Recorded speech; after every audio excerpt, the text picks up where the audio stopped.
senior Republicans in Washington are unsure about what to do about Troy Moore now that it's become clear that their attempts to oust him as the GOP nominee for Senate in Alabama have failed. Some Republicans argue that it's better for Moore to defeat Democrat Doug Jones for the sake of President Trump's agenda, which would become imperiled if the Senate Republican majority fell from 52 seats to 51. Others, however, contend that it's better longer term for the party if he doesn't come to the Senate. They see the prospect of losing a Republican seat to be a better option than the ongoing damage the Republican brand Moore could create if he becomes a senator. The dilemma was summed up Monday by senior White House advisor Kellyanne Conway, who told Fox and Friends that no Senate seat is worth more than a child, alluding to allegations of Moore's sexual misconduct involving a 14-year-old girl. In the same interview, though, Conway said we want the votes in the Senate to get this tax bill through. Republicans have a narrow two-vote margin for error in the Senate, where they control 52 seats. One Republican, Senator Susan Collins, Maine, has already expressed serious misgivings about a provision in the tax bill to repeal Obamacare's individual mandate. Alabama election officials say the results of the December 12 special election likely won't be certified until December 26, which means Republicans could pass tax reform before the victor is seated in the Senate. But given the complexity of the legislation, it's possible the tax reform package won't be finished until after Christmas, just as the GOP's earlier effort to repeal Obamacare hit delay after delay. Senator Lindsey Graham, RS.C., said on the Brian Kilmeade show on Fox News Radio that Moore's loss will make it really hard for us to do healthcare and anything else President Trump wants to do. This Jones guy is not going to help us on anything that Trump wants to do, he said of the Democratic candidate. The prospect of a Democratic victory threatening the Trump agenda has provided some support to Moore's campaign. Moore's lawyer, Philip Yauragui, circulated a memo in his capacity as president of the Judicial Action Group, noting an uptick in speculation that Supreme Court Justice Anthony Kennedy may retire. In her statement of support for Moore last week, Alabama Governor Kay Ivey-R. said a future vacancy on the Supreme Court was one of her top motivations. Yet Graham said he believes the accusations of women who say that Moore forced himself on them when they were teenagers and he was in his 30s. I think he's a terrible nominee for the Republican Party, Graham said. There's a story evolving here that has the ring of truth.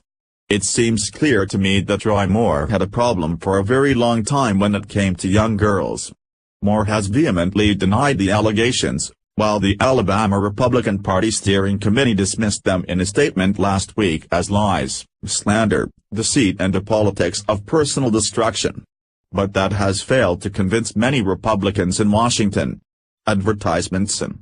Jeff Flake, Arizona, was overheard on a live mix Saturday warning a friend in Arizona that the Republican Party is toast if it becomes the party of Moore and President Trump, who hasn't called on Moore to withdraw from the race. Senate Majority Leader Mitch McConnell, RK, is in this camp. He's worried that Moore could become an albatross for other Senate GOP candidates in 2018, just as former Representative Todd Akin, RMO, was in 2012 when he coined the term legitimate rape. McConnell remains staunchly opposed to Moore's candidacy, even as Moore shows no signs of dropping out of the race, and the Alabama Republican Party has made clear it won't disqualify him as the nominee. McConnell's leadership PAC, Bluegrass Committee, has demanded that Moore return the $5,000 check it gave him in early October after he beat Senator Luther Strange, Alabama, in the Republican primary, according to a disclosure filed with the Federal Election Commission. The request comes at a time when campaign spending could make or break the chances of Moore winning next month. Jones is leading Moore, according to recent public polls, but he had been advertising uncontested on television for a month before the Washington Post broke its bombshell story on November 9 about allegations of Moore's sexual misconduct. Since then, Jones has spent about $805,000 on broadcast, cable and radio advertising, according to a source familiar with media buys in the state. Moore has spent only $64,000 during the same time span, according to the source. The National Republican Senatorial Committee, NRSC, which is closely allied with McConnell, terminated a joint fundraising agreement with Moore and has no plans to spend money on his race. An NRSC poll that leaked last week showed Jones leading Moore by 12 points, but strategists in both parties think the race is closer than that.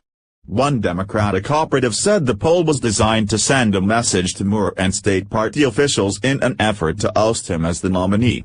The operative said Jones has a challenging path to walk down, but the developments of the campaign have been very positive so far. One Republican strategist close to the Senate GOP leadership said it's better for the party if Moore loses the race, even though it would reduce the GOP majority to 51 seats. "This is a case where it's better to chew off your foot to save your leg," said the source, who argued that supporting Moore's election in order to advance Trump's agenda is very short-term thinking, calling the allegations against Moore very credible.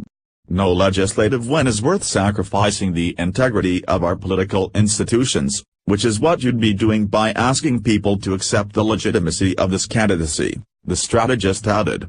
But other Republicans argue that while the allegations of sexual misconduct are disappointing and distressing, it would be foolish to hamstring Trump's agenda by hoping that Moore loses, or to actively withdraw support.